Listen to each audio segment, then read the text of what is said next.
thank you very, very much. That energizes one, and we'll show you how in a little bit. I have some things we're going to show you in this segment that I think you'll find fascinating. In the first two segments, I was talking about the social roles, the cliche level, and some of the barriers to intimacy that we put up. The mechanisms we use to keep people at a distance, either because we fear abandonment or because we fear invasion. And now I'd like to talk a little about communicating on levels to bring us closer together.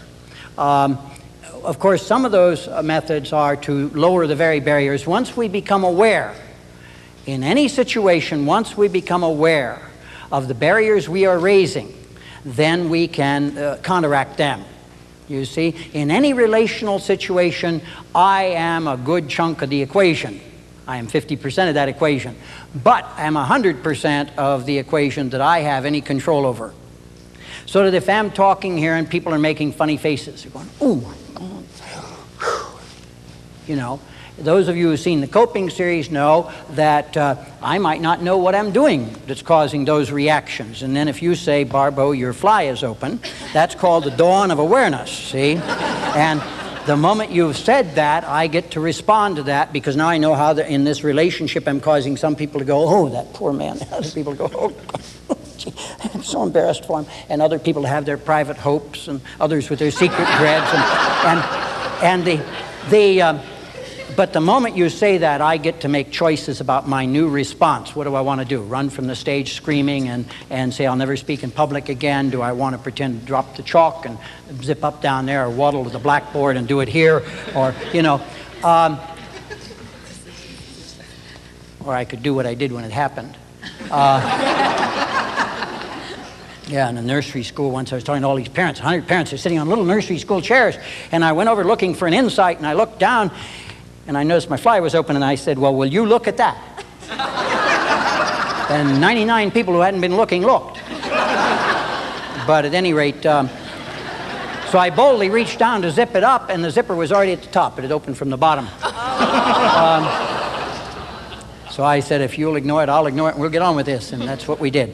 But back at the fort, my reason for reminding you of that is because awareness, when I become aware, and that's what we did in the first two segments, I was trying to make people aware of some of the mechanisms we use as barriers to intimacy, or other people are using in our lives to distance themselves, whether they're the lone cowboy there, or the man of affairs, or whatever that we were talking about, who run through these skits. Once we become aware of that, they cannot work their magic on us.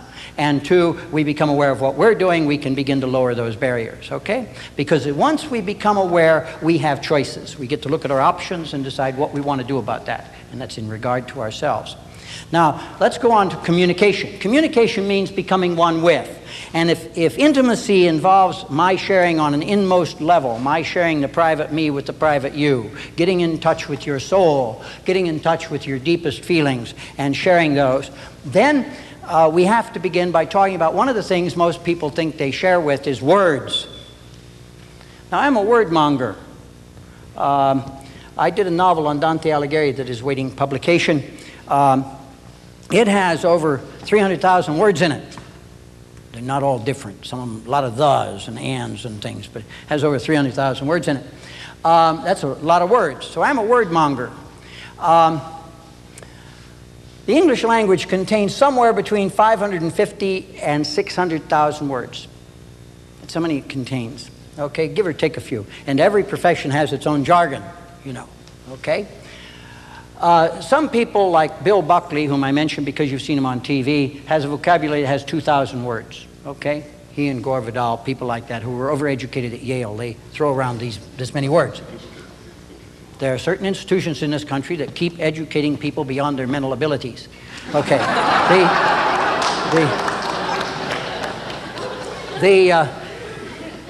But the average American, whoever that is, the average man in the street has a vocabulary of 500 words, which he or she, I should say person in the street, he or she uses to convey what's going on inside of them, their feeling states, their political opinions, just to communicate with. Most people are working with a 500-word deck in their vocabulary, okay? And they think they're communicating. But the fact of the matter is that there are 14,000 dictionary definitions for those 500 words, which is a statistical average of 28 definitions per word. So I think that I've been communicating with you for these last 2 segments, used a lot of words, and the odds have been 27 to 1 against you getting a darn thing I said right. Okay? Really difficult to communicate with words. Because among other things, as I say right here, and you take the most meaningful words we have, like husband or wife, you look it up in the dictionary. You're not going to find a dictionary definition that does you much justice. A husband is a person who takes care of crops. Yeah, farmer. An archaic definition of husband was a steward of a ship's stores. Yeah, then there's animal husbandry. Yeah. And about the 5th definition is spouse of a wife, married person. That's no big help. Then you look up wife and it says spouse of a husband. See? And round and round you go. And yet people who get married, who say, I want to be your husband, I want to be your wife, they bring a whole world of meaning into that statement because we fill words with our meanings. And it's always useful for me to inquire of you when you say certain things as to what you're, not to assume that I know what you mean. It's always helpful. And in therapy, we do that a lot. You know, people don't necessarily hear what's being said. Yeah, they do that. Woman is going da da da da da da da da da da da da da da da, and the guy is sitting there listening. And the moment she finishes, he goes, well now, and I say, whoa. That's because he's a rural person. If he was a city person, you say, shut up a minute. And I say, hold it, right there. Before you respond to her, tell her what you heard. And he goes, and he looks around the room, can't find it anywhere there, and finally he says, would you mind repeating it? On one occasion, I had a man who literally sat there, and when she finished talking, I said, what'd she say? Before you respond, what did she say? And he said, she says she hates me. I said, I didn't hear that. Did you say that? She said, no, I didn't say that. I said, well, are you hearing voices? Then I said, well, would you mind repeating what you said before?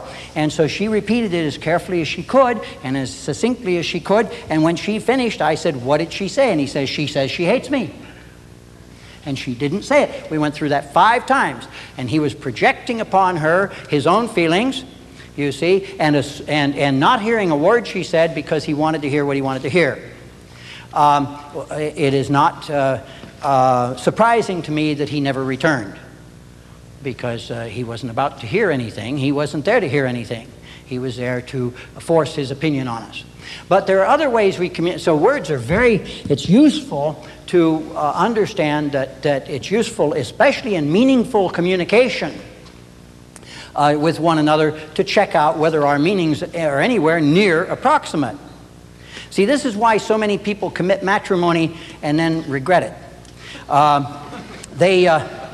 want to be your husband. Yeah, I want to be your wife. Wonderful. We'll be husband and wife. Where did they get the meaningfulness of those words? The meaning that they filled that symbol with. You see, somebody in another culture doesn't know what those words mean because they have a different language. Words are meaningless until we give them meaning. And, well, they got the meaningfulness of the words from the marriage they grew up with. But they grew up in separate marriages. So they had entirely different definitions, perhaps, of what they meant when they said husband-wife. He may have meant a gadget that did the housework when he said wife, you know. And she may have meant, since she came from a Spencer Tracy, Katharine Hepburn kind of relationship, she may have meant a real loving, feisty, sexy, conflict-ridden, humor-ridden, and loving relationship of 2 equals. You know, and if he came from a marriage of Archie Bunker and his old lady, they're going to have problems. First time he says, stifle yourself and get me a can of beer, she's going to say, this ain't what I bargained for, and he's going to say, I'm a perfectly good husband, meaning I'm just like Archie, you know, or somebody like that. But he's not Spencer Tracy or one of those other people that we saw in the movies when I was growing up. Yeah. So it really becomes crucial to do some feedback when we're talking. I don't mean to turn your intimate relationships into therapeutic dialogues all the time, but when you're talking about important things, it's useful to say, did I hear you right? Did you really say this? Is this what you're after? Is this what you're talking about? What are we saying here? You see, and give some creative listening, empathetic feedback, and say, I want to be sure I heard you. There are a couple of reasons for that. One is, when I'm feeding it back, if I really listen to you for feeding it back to you, one, I'm not going to be jumping to some sort of conclusion. Two, you're going to get to correct me if I'm wrong, and the odds are 27 to 1 I will be wrong. You still with me? On some nuance. Three, having fed it back to you in my own words, I've gotten in touch with your feelings. Because even if you recite a poem written by somebody else, you get in touch with some feelings out of it. So if I feed back to you what you just said to me, I'm going to get in touch to some degree with what you're feeling when you said that, even if I feed it back to you in my own words. So now I've got a sort of empathetic connection with you. And then you get to correct me if I'm wrong. And then when I respond, I'm responding to somebody I actually heard. I wasn't just pretending to listen to, like the guy who says, she says I'm crazy. And I've also now got a correct understanding of what it was you're trying to say. And by this time, I've gotten in touch with some feelings around that, and I can respond on some authentic level from my center. But there are all kinds of other ways we communicate too. One is tone of voice, you see. We spend an awful lot of money in this country on music and concerts. We spend more money on music and concerts than we spend on magazines, books, films, legitimate theater, grand opera, all combined. Mostly popular music, right? So we must be paying attention to tone, because you can't hear the words. So tone of voice means a lot, and a good actor can take the very same sentence and make it mean 15 or 20 different things. You know that. You know, the dog is on the couch. Now the dog, I'm not a good actor, you see, but the dog is on the couch might mean, isn't it funny the dog's on the couch? Or what an intelligent dog that it's on the couch. Or you get the dog off the couch. You know, if you see what I mean. The very same statement, the dog's on the couch, you know, meaning it's your fault. Or the dog's on the couch. Isn't that cute? You know, and you can go down the line in the same sentence, depending upon the way my intonations, my delivery of it, can mean a dozen different things. Any actor or actress knows that. So tone matters. Touch matters too. The way we're handled when we're babies is the way we got communicated with in terms of whether it was a good or a bad thing to be me in the world. The way Daddy held me, the way Mommy held me, delivered messages. And I've covered a lot of that in other films. I'm not going to cover it now, but that touch, the skin is the largest organ of communication in the human body. And one of the unfortunate things, we're going to come and talk about sex in the last session of this today, the next session, which will bring you back. But one of the unfortunate things I hear all the time is, I don't dare touch him. He thinks that's a signal for sexual intercourse. Or the only time he ever touches me is when he wants sex, etc. See, so we've reduced touch to one thing instead of appreciating the fact that everybody needs to be touched and that we all need touching moments. And can I borrow your arm? Yeah, you'll have to bring it up. People are always, they just want to send it up here. Would you stand right about here and put your arm out this way? And you don't have to do anything. I'm just going to touch you. You see, your job, though, is to maintain your macho image and not let me press your arm down. Resist. Now, there's his normal arm strength, okay? Now I'm going to touch him. See, that's all I'm doing is touching him. Right there, like that. Now resist. And there's his normal arm strength when he's been rubbed the wrong way. Now, the touch communicates an awful lot. See? Resist. And there, he's got double the energy level he had before because I gave him a good stroke. Thank you very much for the use of the arm. Appreciate that. Which is why I recommend to people who are married and who want to do a sensuous massage that they get a good book on doing it, or you may rub them the wrong way and leave them limp, and that may not be what you had in mind.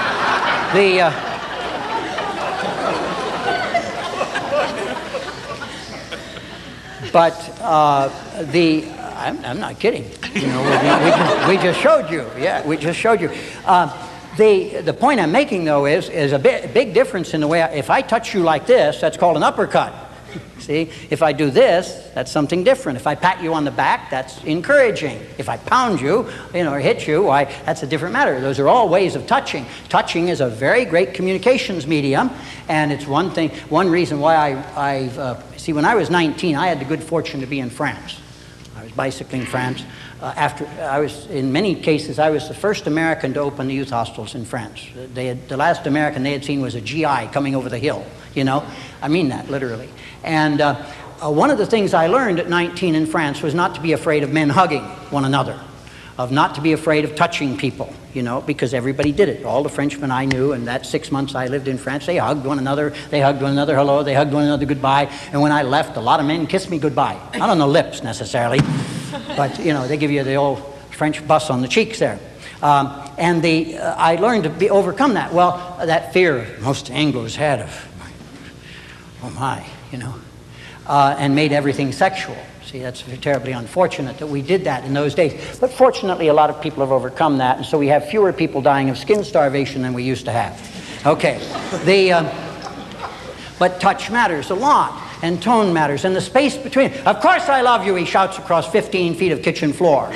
Well, the message gets lost in there somewhere, It gets lost in the 15 feet. It gets lost in the fact that we're out of touch. You see. And so we can't have a very intimate communication if that's going on that way, you see. And the tone of voice also undercuts everything I'm saying. Of course I love you. When I say that and I'm out of touch with you, my tone of voice is wrong and there's a big space between us, boom, it's gone. And yet it's really interesting about that space matter. I remember a few years back being invited to talk to a Mothers Club group, and this woman was standing about over there. And I didn't feel close enough to her while we were discussing it, so I took a move forward, and she took a step backwards. And I took another step forward, and she took a step backward, and we went, I kid you, to that wall. And when she got to the wall, she felt crowded, But what I'm indicating was, and I almost, after a point, I became aware of what I was doing, and I wanted to see how far she'd go. And she felt comfortable at about 4 feet. And I felt comfortable at about 3 feet. You see, that's what was going on. I felt too distant from her when I was trying to talk to her. So every time I moved a foot forward, she moved like that, you see. And so here I was trying to calibrate the distance so I felt like we were in communication, and she kept calibrating it so she could feel safe. Constant withdrawal there, you see. Okay. I hope you appreciate what I'm saying here, because a lot of people are out of touch in their marriages and elsewhere. In fact, I'll give you a clue.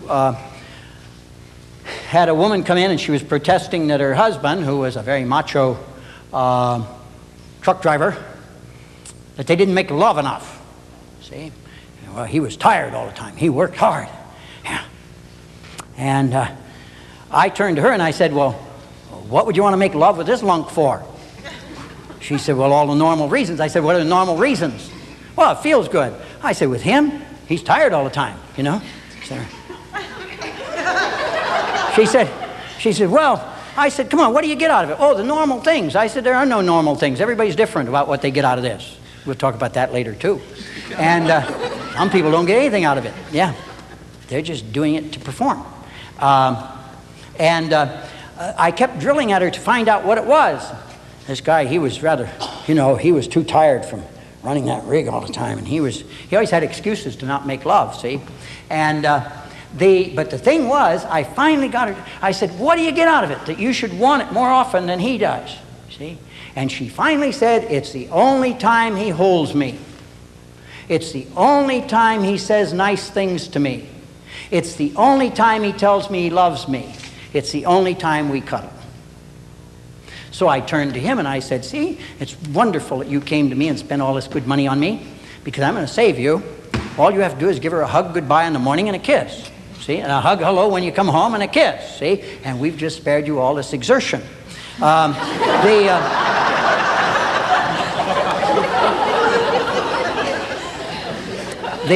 we went a little further than that, but basically I told him, the demand she was making was not necessarily for sexual intercourse. It was for touching, hugging, cuddling, nice words, good tone of voice, a few other things, see, being sweet to one another.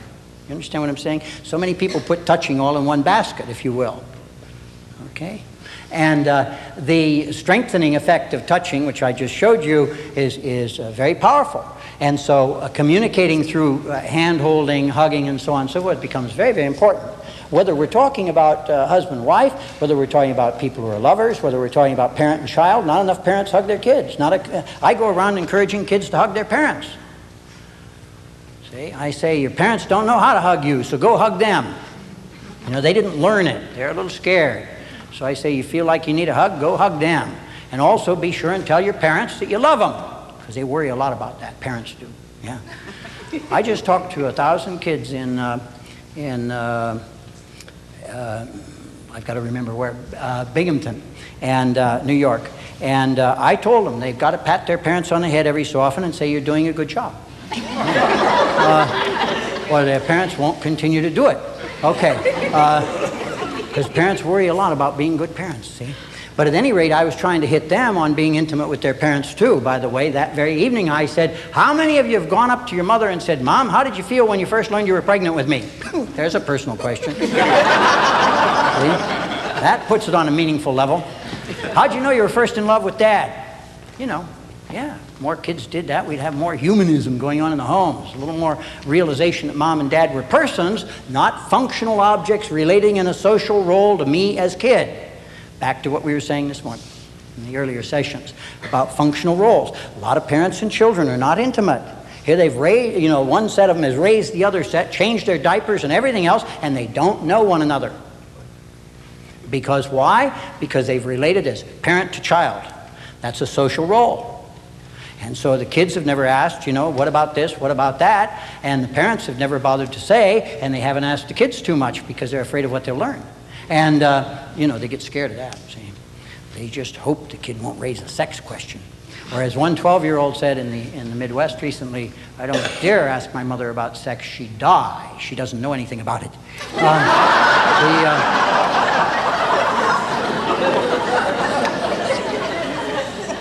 Now, time communicates, and I've made I cannot emphasize this enough. I don't think I've ever made a tape, a film, or given a presentation where I haven't talked about time, because that's what our life is composed of. Little segments of time, this moment, my lifetime. That's the greatest gift I can give anybody. When we're talking about establishing intimate communications with somebody, I said in the first session, how do you know you're worthwhile? When somebody gives you a while. How do I enhance your sense of well-being? By making you feel worthwhile. How do I do that? Giving you my time. And when I say time, I don't mean the time where we're rushing to the future, or rushing or thinking about what happened yesterday or off in the past, but this immediate moment. So that the letter I read you earlier about from that woman, what was going on there was based upon my intuition. I hit her right in the here and now with what's going on, you know, with you right now. And in a sense, it just cracked the shell. She tried suicide 2 days before. Okay? And so we overcame that by virtue of the fact that I was quite willing to spend some time to devote to that situation. Again and again, there are miserable people in this world who have no greater need than for a few moments of our full attention. But in families particularly, we're always rushing, going here and there, and got to do this, and everybody's got to do that, and I've got to get this kid over to the soccer game, and I've got to get this one off here, and that one's got to go there, and daddy's got to go here, and mom's got to go here, even if we have a two-parent family, which many people don't have, obviously. And so time is always, it's so valuable, it's so precious, and then we're never using it right. And wherever we put our time, we're putting our life, right? And if you devote your time to somebody, you know, when I was in high school, we called it making time. Yeah, when we're enhancing a relationship with somebody and getting intimate, we call it making time. They call it messing around these days. Sucking face and other. It's been a general decline of classiness, I think. But at any rate, it really does become a critical matter. And one of the things that people do when they do set aside the time, I had a couple who had not had any time together, I mean this literally, for years, and it became very apparent in the first session they hadn't had any time together. And so I said, you've got to create some. You've got to set this up so that, and so they came in the next week, and yep, they had decided, and they had money, they had decided to go on a European trip.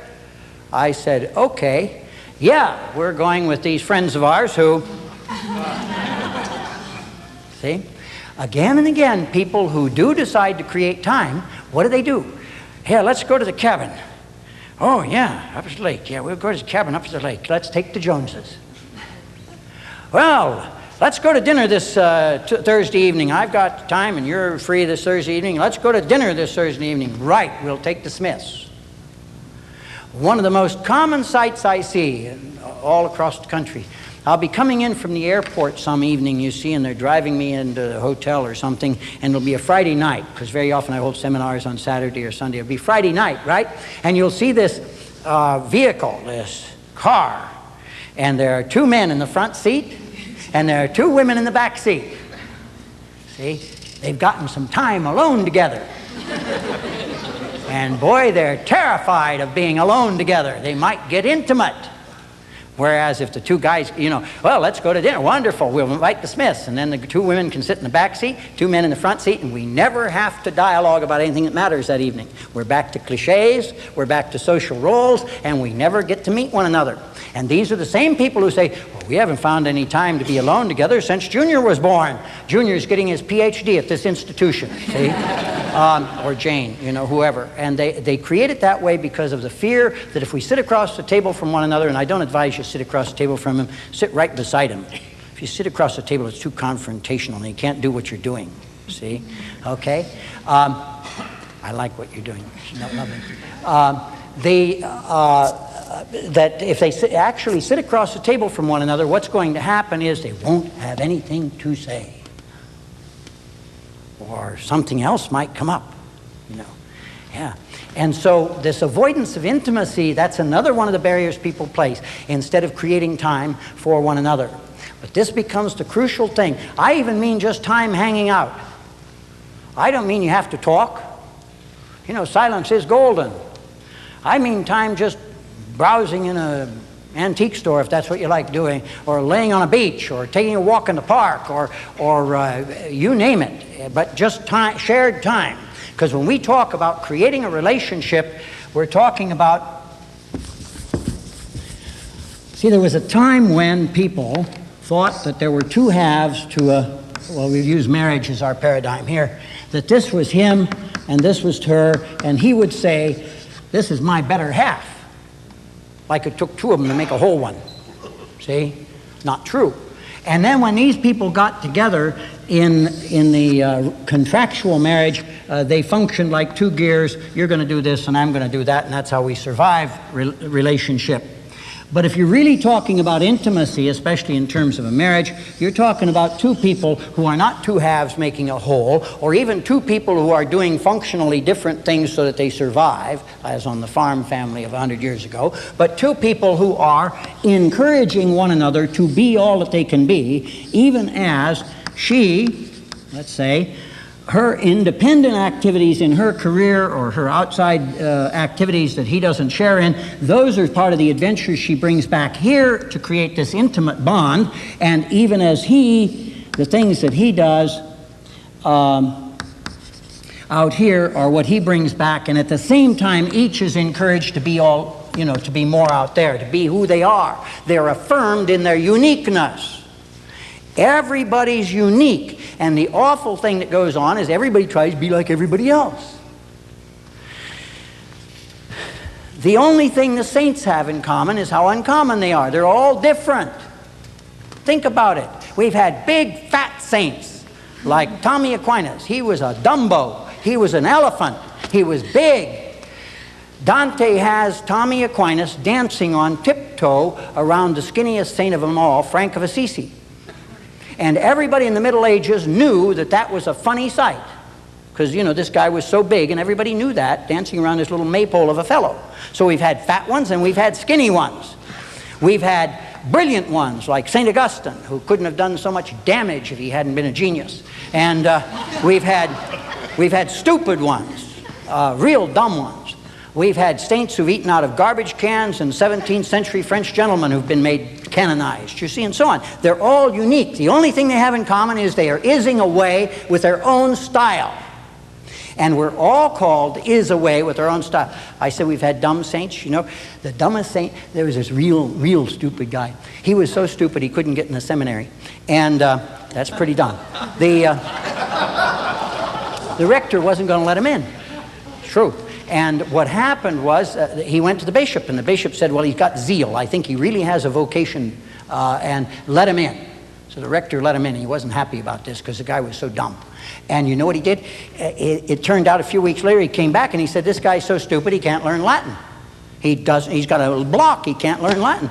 So the bishop said, well, I still think he's got zeal and he's really got a vocation, so we'll give him a dispensation to memorize one Latin Mass. And that's what he did. And so he got through the seminary by memorizing one Latin Mass. You still with me? What are you going to do when you ordain him? The same bishop ordained him. What are you going to do with the stupidest priest ever ordained? He sent him to a town with 26 families where nobody went to church.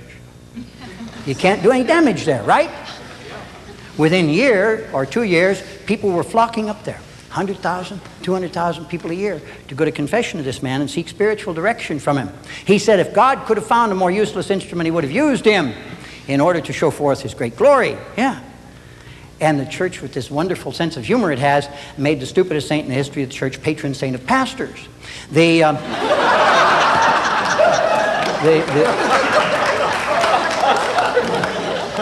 Curador, yeah, St. John Vianney. And but the reason I even mention that is when you think about these people whom we hold up as models in the community, think about it a minute, they're all different. They were themselves as they were created in their uniqueness. They didn't all become somewhat plaster dummies of one another. And we have to be encouraging one another to be ourselves, to be that particular unique being whose gift to the world is being yourself. And feeling free to be yourself in relationships is what intimacy is all about. That encouragement to be all that you can be. And in a healthy relationship, that's what's going on. So it becomes more than just two people. It also becomes two people who, because of this bond of intimacy, are encouraged to continue loving themselves and loving the world, so feeling good about who they are and having the energy to do things out there. But again and again it comes back to how we create ourselves in ourselves. So I want to show you something. Where's Maria? Maria, I'm going to borrow Maria. And now I need an arm, a nice healthy arm. Could I borrow your arm? Have you ever seen me do any of this? No. Good, good. You don't know Maria, do you? No, I don't. Good. I'm not going to introduce you either. Can I stand right here? You stand over there on the other side of her. I take it it's your right arm. Oh, it's a real strong arm. That's good. Would you hold hands? Don't look at one another. Maria has been asked to do 3 different things, and each time she nods her head, I'm going to press your arm right about there, and your job is to keep it up. Maintain your macho image. Okay? Would you do exercise 1 as I ask you to do it? Nod your head when you're focused. Resist. Now, there is a powerful arm. That's a very powerful arm. Would you do exercise 2 as I ask you to do it? Nod your head when focused. Resist. And there's a weak arm, no energy. When I did that, and I think he granted it, just left, didn't it? Yeah. When I did this in Alaska, a man with an arm twice his size, just like this, it collapsed before I touched it. I said, what happened? He said, it went that way. Now, okay, it just went, right? It just went. Now, here we go. Would you do exercise 3 as I described it to you? And nod your head when focused. Take your time. Resist. And there's an arm that is twice as strong as it was the first time. I think he'd agree with me. What happened the second time? Just stronger.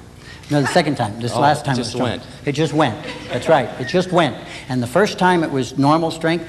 Third time I felt you had about stronger. It was much stronger. He should have been weaker. We've been pressing on his arm 3 times. What's your first name? Chuck. Thank you very much for the use of the arm. You wait right here, Maria.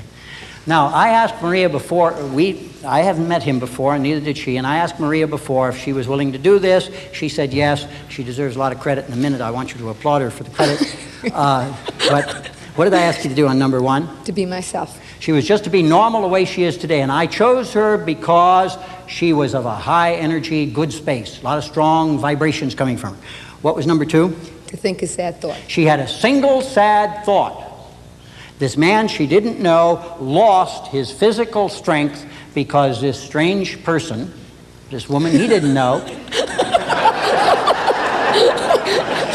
because she had a single sad thought. Okay? And then and he lost his physical strength because he got depressed. You don't have any strength when you're depressed. What did I ask? And that's real tough to be sad even for 20 seconds. What did I ask you to do on number 3? To have a joyful thought. She was to go to a single happy thought or memory. She did. And he doubled his energy level, even beyond what it was when he was normal. at first. I had them hold hands only because there's a lot of other stuff going on in the room and I wanted to be sure it worked because we're filming this thing. But it works all the time anyway. And think, these people don't know one another. What happens when you're married to the other person? What happens when the other person is a child in your family or a close friend or your mother or your father or whatever? You see? Thank you for the willingness to be sad. You're welcome.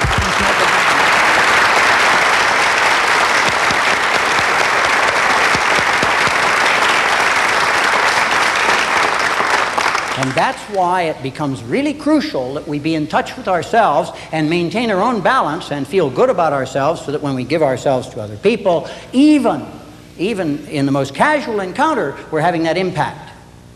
That's why at the outset when I read that letter from the young girl who wrote me, how did I know? I told you it wasn't magic. It was because she was giving off that energy level that zapped his strength. I sensed that, and I knew it was so powerful, somebody had to talk to her. See? So I talked to her, and so we saved a life. I always work on the principle, it's a day is wasted unless you save a life, even if it's only your own. Okay? So that's why you have the effect when you're walking down the street, you know, da, da, da, da, da, or down the hall at work, da, da, feeling pretty good, you know, chipper, just normal you, and all of a sudden you go, you just passed an energy sucker. And these people you're not even intimate with, you see. These are strangers. It's why you can get on an elevator feeling pretty good and get off and you don't feel so good. Somebody on that elevator was depressed. They gotcha. Well, if we're going to talk in terms of intimate relationships, that wavelength is going on to the nth degree. We're not talking strangers then, we're talking about people we're trying to get to know. Because intimacy involves, as we've been trying to point out here, self-disclosure. Intimacy involves you, being honestly you with me, and me being honestly me with you, and we get together on that level of authenticity, not in roles we're playing, not in cliches, but on that level of really being ourselves and feeling free to be so. And to encourage others to be stronger, to be healthier, that becomes part of that task of intimacy, because we're constantly creating one another, see, in love. We're constantly at work. And if we're not doing it, we're doing it anyway in the most casual encounters. So your task then becomes, anybody's task then becomes, first of all, I have to be intimate with me. So that if I'm depressing myself, I have to know how I'm doing that. If I'm frustrating myself or getting angry, I have to understand how I'm getting myself angry. Because I don't give that power to you or anybody else. See? And my kids learned that early on. They'd say, he made me mad. I'd say, and one of the kids, he made me mad. He really made me mad. And I'd say, go get him and bring him in here. So they go, feel triumphant. He's going to get his, and they bring him in. And I say, I understand you have this marvelous power. You can make people mad. I want to see you do it now, right in front of me, so I can see how this is done. And the person who brought him in, is very unhappy with this. See, they wanted him punished or something. I say, no, I've got to learn about this. And I don't see it happening. I don't see. Make her happy. Make her happy, or make him happy. I can't do that. He can't do that. See, we don't give that power away. See, always be careful of that. You made me angry, or you did this. That you language always cuts out intimacy.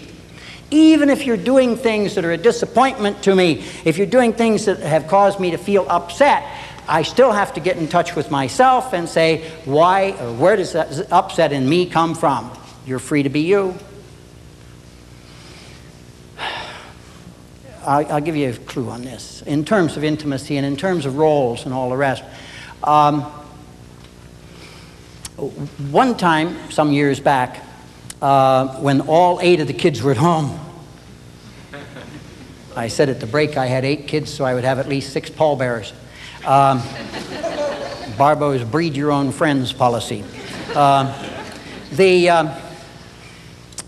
I knew that particular year would probably be the last year the whole family would be going on its camping trip together as a family, because Michael was now 19 and talking about moving out.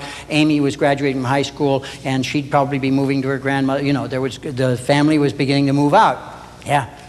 And I was getting all the gear ready in the front hall so I wouldn't forget anything for this 2-week camping trip where we all went up to Sierras and we tented out.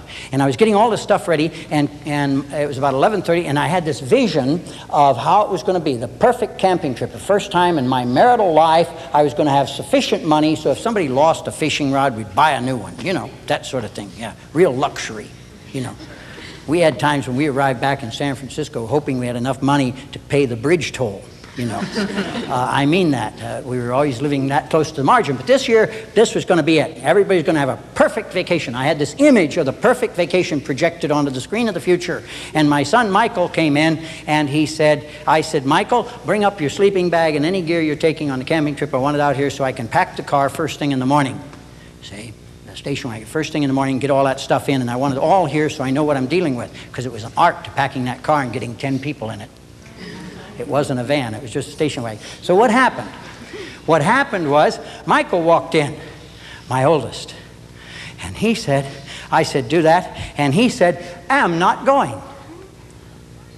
And I calmly said, what do you mean you're not going?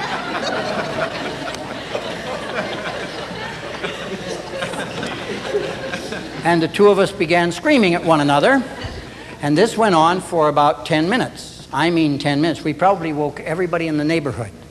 We live in those side-by-side row houses, you know. I know we woke everybody in the house who probably was lying.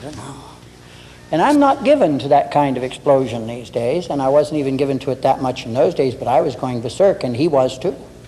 And finally, saving grace, you see, I said, oops, which those of you who have seen other series of mine know is a magic word. When you are doing a dumb thing, stop and say, oops, and try to go back and rescue the situation. And I said, I think we both ought to take a time out and calm down, because we're saying things we don't mean and so on. And one of the things he had said was, you don't know what it is to be my age. Yeah, he said that. And you know, I was the one who taught him that. I said, I was never your age. I told my kids that all the time. I was never your age. I said, you had a father 10,000 times better than the one I had. And you know, I'm realist about these things. And so they lived in a different world than I was brought up in. And so I never used that line on him. But he said that, and that kind of stung. So when we took the time out, I went up to my study. And I got out my journals, and I have an advantage over almost every other parent in the country. I wanted to be a writer when I was a kid, so I was keeping journals when I was a kid. So I have a record of all those adolescent ideas. And then I went down to Michael's room. He had a basement apartment. I went down to his room and I rapped on the door, and and he was calm, and I said, Michael, I'll meet you in the front room in about 5 minutes. And he came to the front room, and I was now calm. The adrenal flow was down. And the reason I'm mentioning this is it's an exercise in intimacy. I poured him a glass. I don't drink that much, but I poured each of us a glass of brandy. That was a symbol of we are equals here, you know. And we sat on the front room rug, and I said, now, I want you to stay quiet for 10 minutes, and I'm going to read to you from my journal. And then I'm going to talk to you for a few minutes, and then I'll shut up and listen to you. Now, you see, and I said, you won't have to interrupt at all, because I won't be attacking. You won't have to justify anything, because I'm not getting you on the defensive. I just want to talk about me. So I shared with him some of the stuff I had written in my journal when I was his age, when I was 18 and a half, chronologically his age, you know. And I read him some of this stuff. When I finished reading the stuff, I said, now, let me tell you why I went through the roof. It was because I had this vision of our camping trip, and I described my vision. And before I was through describing my vision, he said, I'll go. I said, I don't want you to go. I said, you shut up, you're interrupting me. And I told him about my vision, and then he said, I'll go. I said, I don't want you to make that decision now. I said, I really want you to feel free to make up your mind in the morning. But if you do decide to go, you see, I want you to do your best to help me fulfill the vision by helping with the younger kids and I don't want you to go and then be unhappy there. In other words, I want you to commit yourself to making this a wonderful vacation for everybody. He went, and we had one of the most glorious vacations we've ever had. And it was also the last time all of us would ever be up there again together. Okay? Now, what I was driving at here, though, was we had met as father and son out in that hall, in a power struggle. Ta-dam. Well, if we get in a power struggle, we're not going to be intimate. Because I was trying to control him. He had said he wasn't going. I was going to make him go. He was insisting he wasn't going to go. He was asserting his autonomy. We now have a war. You're not going to be intimate in war. The first thing you have to do in war is make an object out of the other person. Otherwise, you can't kill him. Yeah, it's true. And so when we finally stopped this conflict and we went to our separate rooms and calmed down, and I went and then I shared with him from my intimate journal of what went on with me when I was, quote, his age chronologically, and then shared with him my inner feelings about what this thing was meant, and how what had happened in effect was that I had this wonderful vision, and he came in with a sledgehammer of one sentence and smashed it. And of course, at that atrocious behavior, I screamed, you see? But the moment I shared with him my feelings about it, where I was coming from, he was ready to go. And I said, no, you know. Now that's what we had done then, was we had moved from a power struggle of somebody trying to assert authority and control over another to an intimate relationship where I was sharing with him my feelings, aspirations, hopes, vision for this thing, and he decided that that was a beautiful idea. You see what I mean? That's intimacy. It was also part of that, the growing pains parents and their kids have as they're doing these things. But when we talk about intimacy, we have to break through those roles that we talked about this morning. We have to get on that level of dialoguing and of sharing feelings. So I had again and again, I have people in the therapy room, especially males, who when you say, what do you feel about that? They say, I think she's right. Which has nothing to do with feelings. You say, that's not a feeling? What do you feel about it? Well, I guess she'll do it. I didn't ask you what you guess she'd do. I asked you about your feelings. And again, that's a big problem. It's not just males, but males are more prone to having that problem because we have educated males that it's not masculine to have certain feelings, and if you have them, bury them deep and cover them with anger. See? And that'll keep anybody from knowing you're not real masculine. Then what happens, of course, is they get out of touch with their own feelings, and they have that wall then, that death layer, implosion layer around a certain level of their feelings. We've always given women permission to be in touch with their feelings and to express them. We call this being hysterical. But in terms of intimate relationships, intimate relationships take place on that emotional level. They take place on that feeling level. And so that expression of feelings, whether it's nonverbal, whether it's touch, whether it's time, whether it's space, whatever, it always comes back down to my ability to share my feeling state with you. I don't know where the time is gone. It is just gone. We'll see you for the next session at the appropriate hour. And I want to thank all of you again for your attention. It's a sign of love, as I said earlier. Thank you.